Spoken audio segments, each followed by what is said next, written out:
আজকে আমরা বেরিয়ে পড়েছি মায়ের মন্দিরে পুজো দিতে। আর এই জায়গাটা কি কারো চেনা চেনা লাগছে? যারা আশেপাশে থাকো তারা তো নিশ্চয়ই চিনতে পারবে। আজকে আমরা যাচ্ছি বিপত্তারিণী মন্দিরে পুজো দিতে। আমার ভীষণ পছন্দের আর শান্তির একটা জায়গা। ঢুকে গেছি আমরা, কিন্তু ভাবছিলাম খোলা পাবো তো, কারণ একটু লেট হয়ে গেছিলো। তো যাই হোক, খোলা পেয়েছিলাম। আর এখানে দেখো একটা শাড়ি, এটা মায়ের পায়ে আমরা নিবেদন করি। অনেক দিন ধরেই ভাবছিলাম মাকে একটা শাড়ি দিয়ে পুজো দেব। ফাইনালি পুজো দেওয়া আমাদের কমপ্লিট হলো।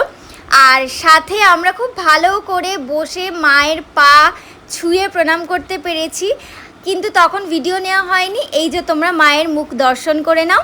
আর এরপর আমাদের পুজো মিটে যাওয়ার পরে আমরা যাই রত্নবেদিতে। এখানে দেখো প্রচণ্ড হাওয়া দিচ্ছিল, তাই বারবার করে মোমবাতি ধূপকাঠি জ্বালাতে গিয়ে নিভেই যাচ্ছিল। তো ফাইনালি কৃষ মোমবাতি ধূপকাঠি জ্বালিয়ে মাকে দেখালো।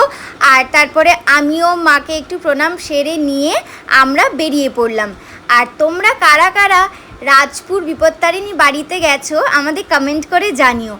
এই জায়গাটা না মন্দির কম বাড়ি বেশি ফিল হয়, মানে একদম নিজের লাগে। এখানে না খেয়ে মাকে পুজো দিলে বরং পুরোহিতরা বকা দেন যে মাকে মায়ের মতো দেখবে, ঠাকুর হিসেবে না, তাই খেয়েই আসো। তো আমার ভীষণ পছন্দের আর শান্তির আর নিজের মতো করে কাটানোর একটা জায়গা। এই মন্দিরে কি কখনো এসছো তোমরা? আর তোমাদের কেমন লাগে সেটাও কমেন্ট করে জানাতে ভুলো না।